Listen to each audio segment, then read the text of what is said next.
Okay, so your pictures, there we go. We are live. Okay, so we have, go ahead and get started. We'll give a minute here for the audience to come in with that little hiccup. Oh, there we go. We got 3 people. I'll give it a minute starting the hour, but welcome everybody. This is a session for create messages that will reach millions. Very excited for this session. So we'll get started.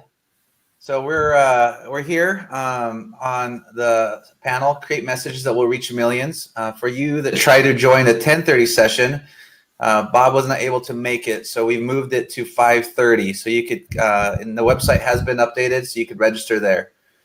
So for this session, super excited. We have Bailey Marsden, who was the founder of Gathering Zion, and Natalie Olsen, program manager of Friends in All Nation, and Mark, her admin of Come Follow Me, Principles and Challenge, and owner of the SEO Game. So I've, for the prior sessions, we started out with a young lady who, she wants to become a digital missionary. She posts online, and she's invited her friends to hear the gospel and has some success there. And we've been able to give her great advice. We start this session focused on we're going to call it a missionary, or someone that has taken it to the next level. They've just created a page. They've created a topic, which could be a focused area that they live in, or is generalized to somewhere in the nation, or a country or city. And they want to get the word out to a local area. And they want to be able to share the gospel with millions of people. And they don't have much technical experience, right? They're just getting started. They've learned how to create their Facebook page. They have it already. They've kind of, made some posts, and now they want some advice on how can they get more reach. And I'd like to start with Bailey, because Bailey, you've been there. Like, you've created a page when you were on the mission, and you try to get the reach. So why don't we start with you, and then we'll go into the other ones. Tell us, what advice would you give to them to get the word out? How do they share that word with millions and touch millions of people's lives? Well, in order to reach millions, you have to start with reaching one person first. You can't just expect that you're going to have an amazing outreach, that a lot of people are going to grasp your message right away. You have to kind of take baby steps with that, and trust in the process, that it's not going to happen overnight. I think that was one thing on my mission. I was like, I want to just reach thousands of people. I want to do good missionary work here. I want to be able to help as many people as I can. But I needed to really put my faith and trust in the Lord as to how that was going to happen. When it comes to taking those steps, you've got to network a little bit. On my mission, it was helping members to do the missionary work I wanted them to do. Online, it was a challenge. Facebook was a new thing introduced into my mission. I was already serving out there. We didn't even have smartphones when I started. But Facebook was something that I was able to try to figure out how it would help everyone. And we would introduce it to members and just invite them to share my own posts and things with their friends, with their neighbors. And it became a really cool process to see members get involved with the work that we were doing as they shared it with their friends and their family. Sorry, I just had a call come in there. I was rejecting. But yeah, you just got to keep that going there. The wife of one of the bishops in the ward that I served in, her morning routine was to wake up and to check my page I'd created and find something to share with a friend or just share with her entire audience. And that's how you start, is you just find people by networking to them, talk to them, encourage them to share. And then you can go to a lot of other different ways that I'm sure we'll talk about in this session, like sharing to groups, sharing to other pages. There's a lot of different ways you can do it, but it starts with just speaking about your page and letting people know about it in your close circle. So you started with members, and you had them start sharing, and then you started reaching out to different groups, right? What kind of groups did you target? Groups that are going to have the same goal as what your page is. So if you're creating a page that's very specific to a topic around Christ, which is what we're all talking about, you're going to find a group that is similar to that. For myself, I would go and find groups that were just about like followers of Jesus Christ. and I would share my content into that group. And then people would start to see this, and then they click on the link to your page. And that's how you draw a lot of attention from outside of your page to it, because it's difficult if you are only advertising your content within your small group. You have to find ways to outreach and reach other people. That's a good one. And let's go over here to Natalie a little bit. Natalie, you've done this not with one page, but how many pages are you trying to do this with right now? Well, we try to get as many languages as we can around the world. We currently have 10 to 12 that are currently active. So 12 pages, and Yeah. tell us, give us an example of one of them, and how do you try to get the word out, and how do you try to grow that following, and what has worked and what hasn't? Yeah, so originally I was able to work with the Albanian Facebook page because I speak Albanian. And something that we found is I really liked Bailey's comments on contacting members, because that's the first thing we did. We shared out the page with every member we knew and asked them to spread that out. But then we were able to actually contact other Facebook pages. For example, the capital of Albania, or a special food network in Albania. And we contacted specific pages that associated with the Albanian people. And we sent them personalized messages saying, hey, can you share this video of ours? And they spread it on their page, and we were able to gain a lot more reach. And a lot of our videos, something that we've done is we create cultural videos to help show the people that we love them and their culture. And then we were also able to bring in and share more about Christ and God, because they have different beliefs than Christ. And so it's been a unique experience to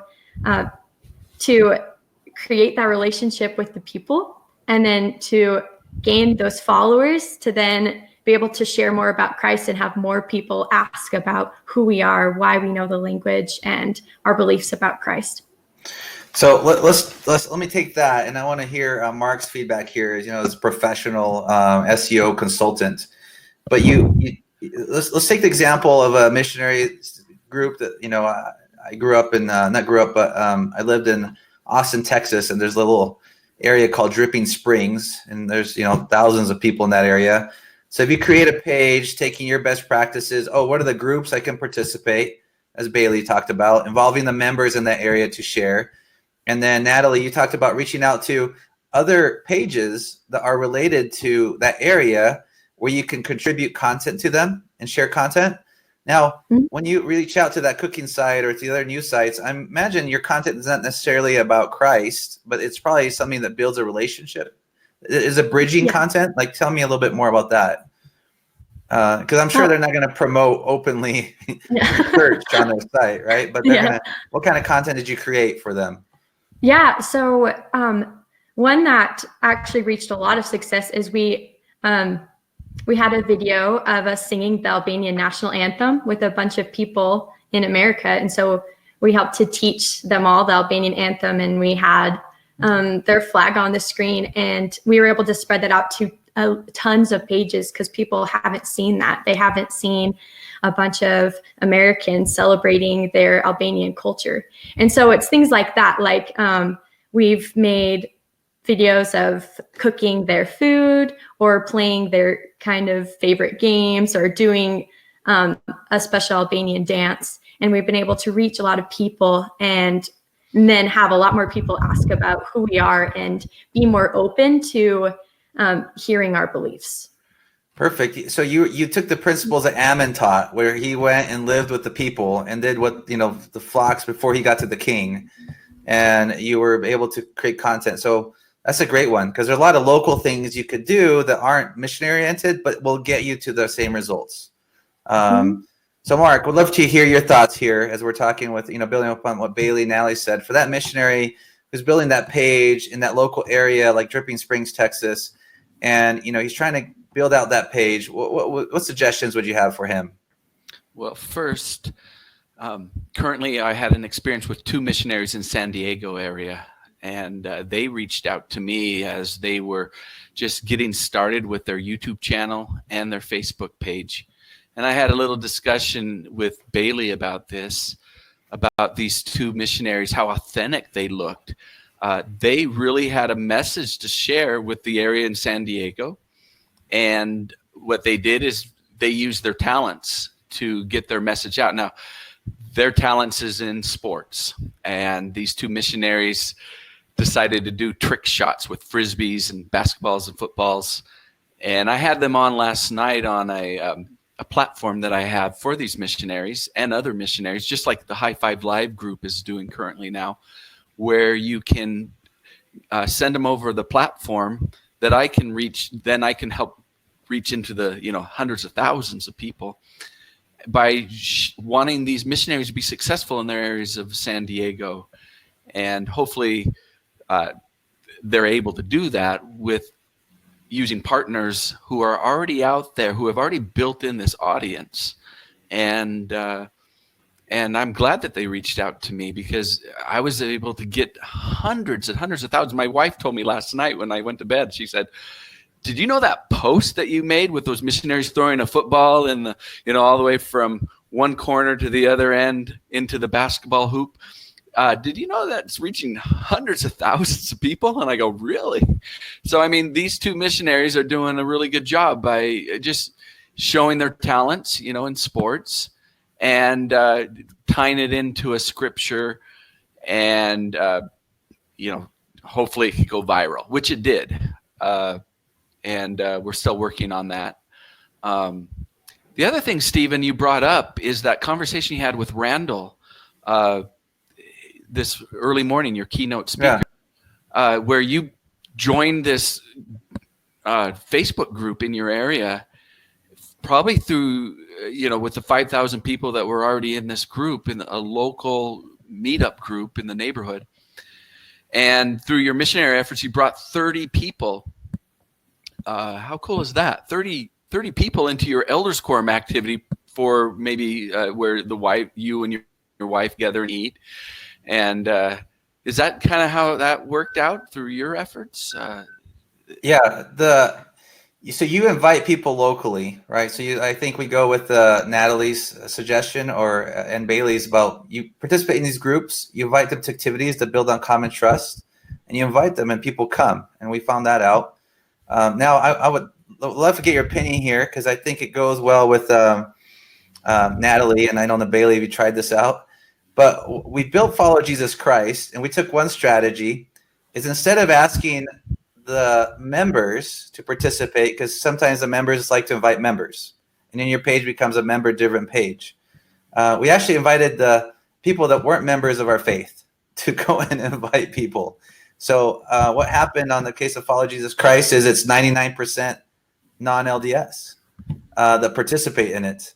And it started helping us really figure out what messages and what things would people that are not of our faith want to hear, instead of what I think I want to tell them.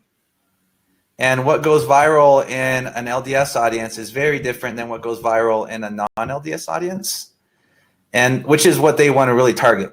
So I'd love to get your feedback there, is make sure, how important is it to make sure you're targeting the right audience? Because if you aren't, then you're going to go viral to the wrong audience. And that may waste time.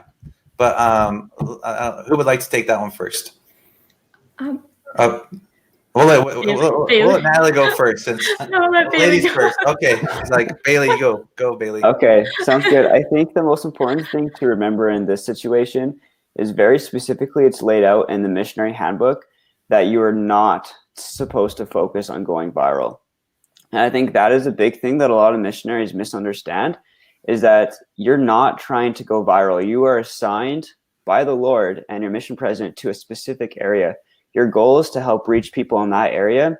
And if you do have content that goes viral, that's great. You are helping invite other people to come into Christ, but that is not your main purpose of doing a worldwide focus.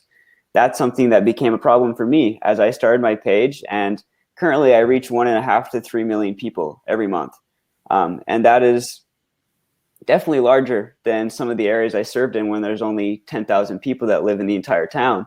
And that was something that became distracting to me as I'm now teaching lessons in Africa to people where missionaries could not reach them.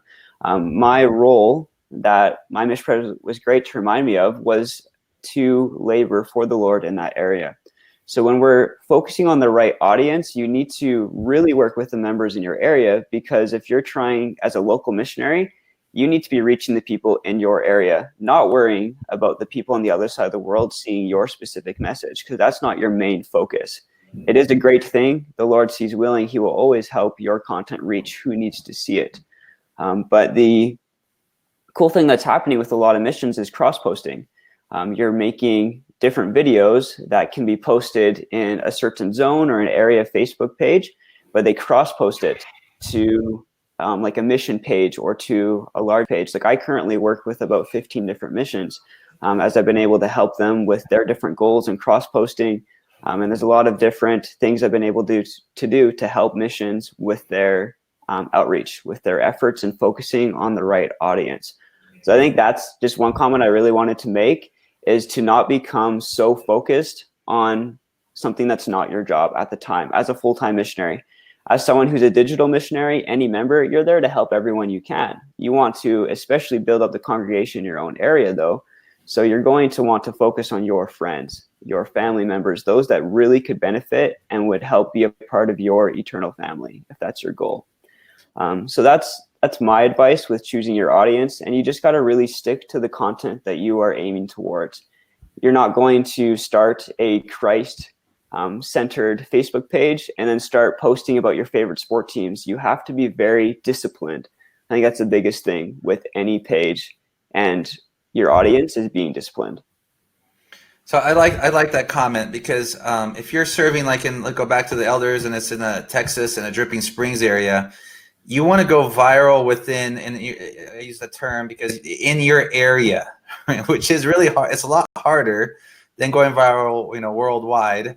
And if you have too many people in Africa following your page kind of gets diluted. So by trying to figure out, the partners locally and the content the local people would like, and how to figure out what they are interested in, that really helps. So Natalie, I want to hear from you. But I also like to address how important is it to look at other pages locally? So I know in Dripping Springs, this is a thing that not everybody does, but I visited 20 churches and I figured out what they were doing on their local pages to figure out, what could I do a little bit better that's a little different to target that audience? Because it gave me ideas what the locals are doing. And I wanted to figure out what's working for them. So how important, as you're going into Albania or other areas, do you look at what other local pages are doing so you can try to find out what works? And how do you tailor that? Let me know. Do you guys do that, or how do you focus that? So something that I've seen is a lot of content in Albania. It's a lot about the news and what's going on. We haven't focused a lot on exactly looking at what all of these other pages are doing. A lot of them just post things that are going on in their community and news and things. And so something that I found for in a major event, there was an earthquake that went on in Albania, and we were able to post something about that showing how much we cared about them. So I think being aware of that culture and the things they're going through, that has been able to reach a lot of people as well. And a lot of the things that we post are, we actually open it up to our page. We ask, hey, what do you want to see? Because something that we look at is in building a relationship.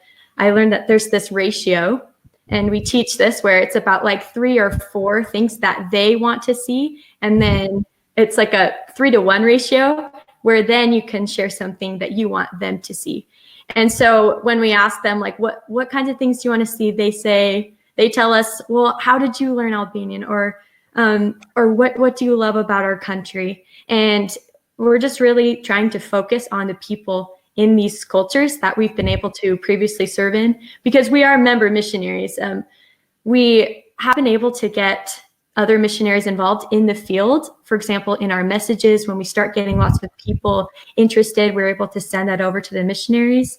But our focus a lot is member missionary work and our previous experience in the country, and just continuing that relationship with the people in these countries that we have served in. So I love that, and I'm going to hear from Mark here, but I love that because I remember when I was doing local digital missionary work, I didn't go to the members and ask them, what do you want to see? Because I kind of knew that they want to see content that is normal. But I remember going through to people that weren't of our faith and asking them their interests. And one thing that popped up was completely out of the blue. They said, look, we just don't have a track for Pinewood Derby. And they don't have one at the district level, at the regional level, and like all of like all of Austin. They didn't have like a track or competition. And people were very interested. And they also didn't have a lot of resources to figure out how to build these cars. So that gave me, it's like, oh, well, if we, and I worked with a couple, if we have the biggest track and we put the best event, people are going to come.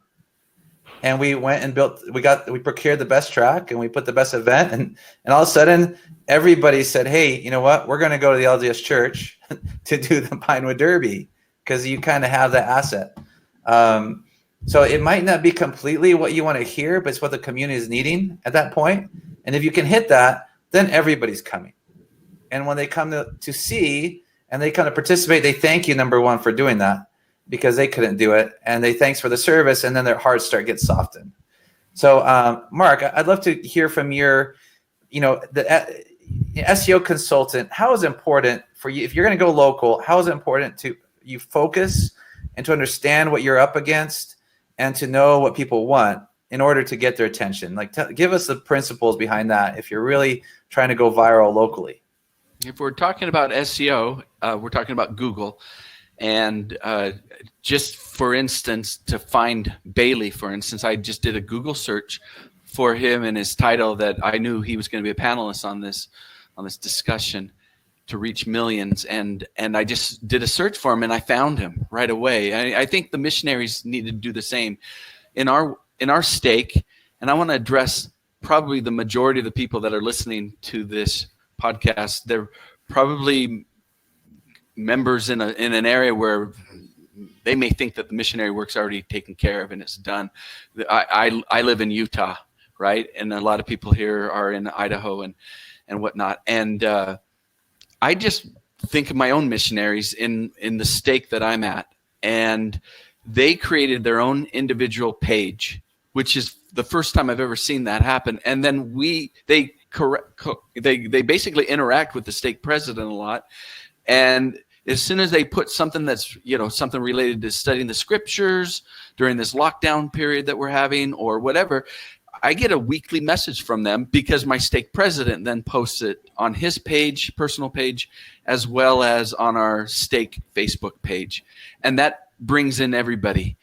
And that's a good way missionaries do. They just need to get something out there. If they're not interacting with their stake president or somebody who is digitally savvy and can repost and do it in a way of leadership, these missionaries are going to be going and they're just going to be going, why can't people find me at my Facebook page? I created one. So sometimes it has to go local in that area. And that's what our missionaries have done. I think that's just a good strategy, a call to action for all missionaries is every area should have their own little Facebook page, and it should be corresponding with the ward's Facebook page, the sisters, usually the Relief Society always have a Facebook page, and get involved with the community and find out how they can get their messages reposted in those groups. Okay, I love that. So, getting the members' view, getting the members to help you. I love the asking questions, Natalie, right? And if you're going out and you're meeting with people that aren't of your faith, and you've taught them a lesson, talk about your page and what else would they like to hear, right? I mean, what better way to create content? When Pew Research did a study where they said when people are looking for joining a church, they want to see and listen to people that are better than them, that have expertise in the scriptures and knowledge of the scriptures. So they're looking for this preacher or teacher that can help them grow closer to Christ. And so if you understand this audience and what they're looking for, you're going to connect with them better. So how important is the connection? Let's go there. How important is it that you can connect with those people you're trying to teach so that they can then want to share like that topic with a lot of people, right? Or want to listen to that topic. How do you connect? So let's start there with, let's go with Natalie first, and then we'll go around. But how can you connect with your audience that is looking for the gospel? Like, how do you create that content that connects? Yeah, so something that we've seen is, so first building that relationship with the people. And then we've actually had people message us and ask like, well, who are you? And what is this Book of Mormon you talk about? And so what's been really cool is creating that connection is someone actually suggested, hey, can you share more about the Book of Mormon on your page? And we made videos on the Book of Mormon, and we had more people contact us, and we had a link that kind of sent them to like a website that helped them sign up to get the Book of Mormon. And so it was really cool that, because the culture, the Albanian culture there, it's not Christian dominant. And so it was a really cool experience to first create that connection of love. And then they were able to feel comfortable in messaging us. Because the biggest thing I've seen is we post these videos and people contact us and say, wow, you bring tears to my eyes. I didn't know Facebook could have such good content that makes me feel good. And so I think the biggest thing is making sure that we share light, we share our love, and then more people are open and interested in learning more about Christ. I love that. Is if you need that content to help them feel the Spirit. So if they come to a page and they're not feeling like you're helping them progress towards Christ, if they're not feeling like this is a Savior represented page where they're going to feel the Spirit and they can learn more about Him, and they feel it's about these two people that look young and I don't know, right? It's not going to connect with them. So, Bailey, you've been there. How important is it for you to connect with this audience? Let's say, it's a, mom who's just divorced and she's like searching for God. And what kind of message does she expect? How important is that connection so that she will want to share and learn? Yeah, I think it's super important for all of your viewers to see that you're not just some automatic message board here. Like, you are a real person. You are putting in your own thoughts, feelings, and impressions into what you're posting. So if you're sharing like your own testimony or personal experiences, people are going to naturally relate to that. If you talk about an experience that really pulled you to a low point in your life where you didn't know what was the next way to go, but you found a way through maybe the Book of Mormon or through turning to your loved ones, that you were able to find that love and peace in your life again, especially through the Savior. As you're personal with what you're posting and relatable, that's how you instantly are going to create a connection with with the people that are seeing your content. That's important as a missionary as well. You need to teach to the needs of the individual. And as a page, it's different because you're posting to a large audience. You're not like, oh, I'm posting specifically for this person. Unless your page is driven to a bunch of people who are divorced, it's going to be different. It's going to be a widespread where you're able to help people of all different backgrounds. And that is something I loved as a missionary, was getting to learn how there are so many different things that people need in life that they're seeking for. And that's something I try to do through my pages today, to make that connection. Also, just to look at what's happening around the world. Like, if there's a pandemic going on, talk about how you're finding peace through Christ during that time. That is going to connect to people because that is relevant to them. If it's Easter, you're posting about Easter and what that means to you. It's a lot different than just posting very simply and saying, have you prayed today? But rather saying, I was able to pray today and felt such peace knowing that my Heavenly Father hears and knows me. That will connect way differently than just a very vague statement. I love it. And we got to wrap it up here because I got to start the next session. Thank you so much. Mark, we're going to hear from you later. So everybody stay tuned. And then just summarizing, I love something that Natalie said and that you guys all restated is, know your audience. And that audience that you're trying to target is not necessarily the ones that are going to church today, which you could be able to understand them, what they need, create content, find ways to connect with them, let them know it's visually there. And then as you do that, build relationships with places where they want to go locally, and it starts going viral in your local location. So thanks so much, and we'll appreciate your time. Thank you.